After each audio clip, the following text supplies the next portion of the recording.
इसलिए हमें संस्कृत भाषा अवश्य पढ़नी चाहिए, विधिवत गुरुजनों के चरणों में बैठकर व्याकरण आदि शास्त्रों का अध्ययन करना चाहिए। ये हम बिल्कुल नहीं करें कि पढ़ना नहीं चाहिए, लेकिन एक बात बड़ी विनम्रता से कह रहे हैं कि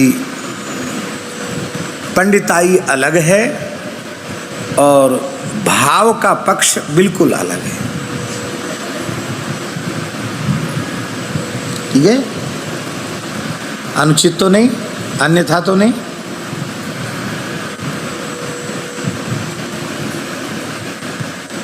आपके किसी सामान्य अर्थ से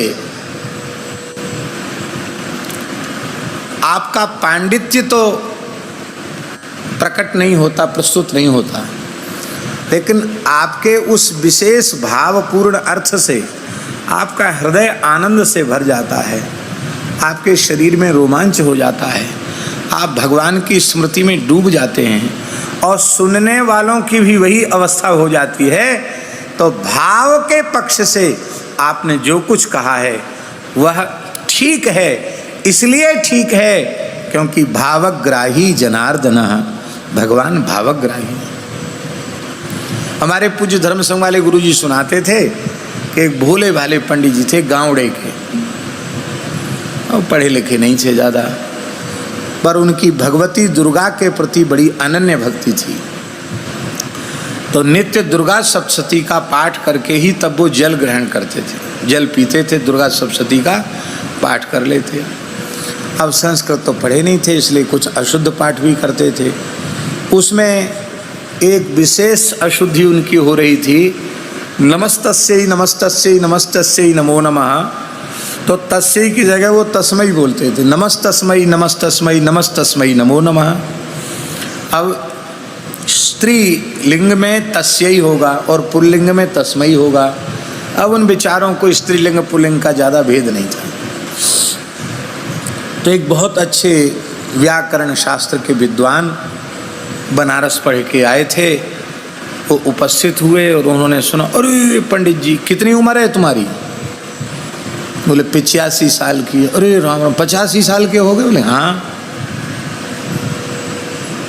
कब से करते दुर्गा सप्तशती का पाठ? कहते जब से जनेऊ हुआ, हमारे पिताजी ने थोड़ी बहुत संध्या गायत्री सिखा दी, तभी से अपने पाठ करते हैं, हम तो दुर्गा जी के भगत हैं। उन पंडित जी ने कहा कि आपका अब तक का किया गया पाठ सब मिट्टी में मिल गया, सब मिट्टी में मिल गया, सब गुड़ गोबर हो गया, आप अशुद्ध पाठ करते हैं।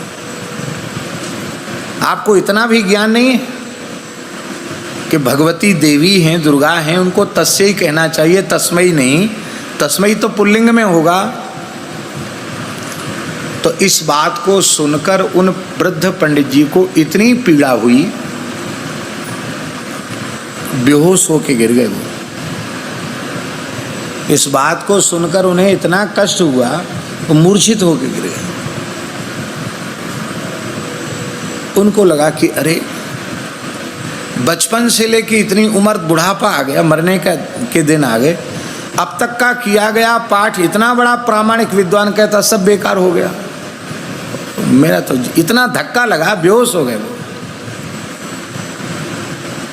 गुरुजी कहते थे, धर्म संघ वाले गुरुजी, के भगवती को सहन नहीं हुआ, भगवती प्रकट हो गई। प्रकट हो गए, भगवती ने कहा नहीं, मुझसे तुम्हारी हिम्मत हो तो हमसे शास्त्रार्थ करो। भगवती ने ताल ठोक दिया।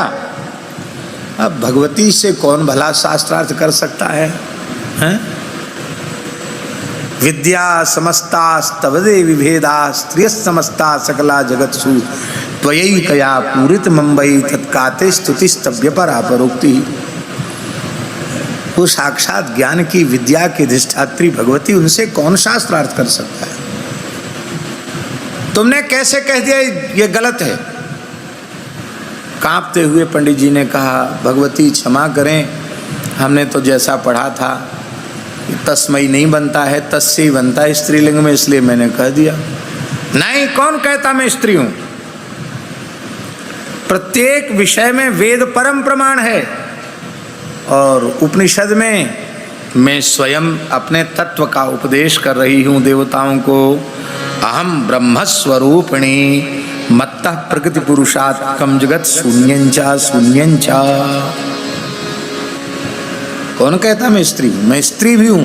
आओ नारायण, मैं स्त्री भी हूं। इधर ऊपर आ जाओ, यहाँ नीचे जगह नहीं। मैं स्त्री भी हूं, मैं पुरुष भी हूं, और मैं दोनों से विलक्षण भी हूं, पर ब्रह्म स्वरूप हूं। तो हमें जब इनका भाव स्वीकार है तो तुम अपनी पंडिताई काय को बीच में लगा रहे हो?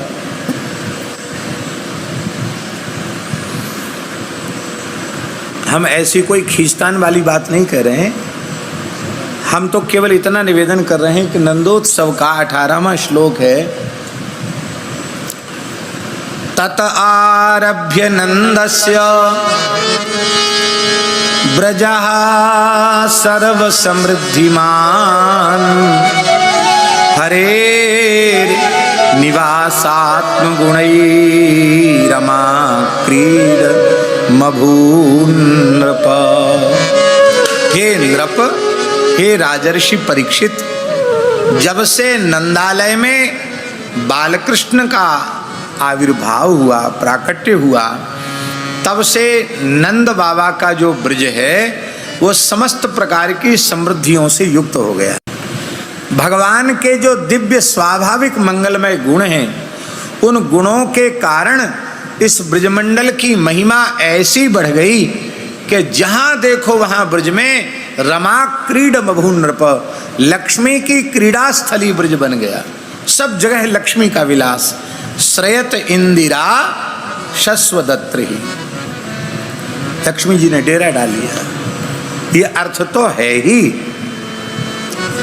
पर भाव पक्ष में श्री राधा रानी के मंगलमय प्राकट्य का हम स्मरण कर रहे हैं, और अर्थ बदल जाएगा। रमा शब्द का अर्थ राधा कर दो तो राधा रानी का जन्मोत्सव सिद्ध हो जाएगा। और स्वामी जी, शब्द का अर्थ प्रकरण के अनुसार किया जाता है। शब्द का अर्थ जो होता है, अनेक अर्थ होते एक शब्द के, पर उस शब्द का अर्थ हम कैसे करेंगे, ये विचार करना पड़ेगा कि यह शब्द किस प्रकरण में पठित है। तो प्रकरण के अनुसार शब्द का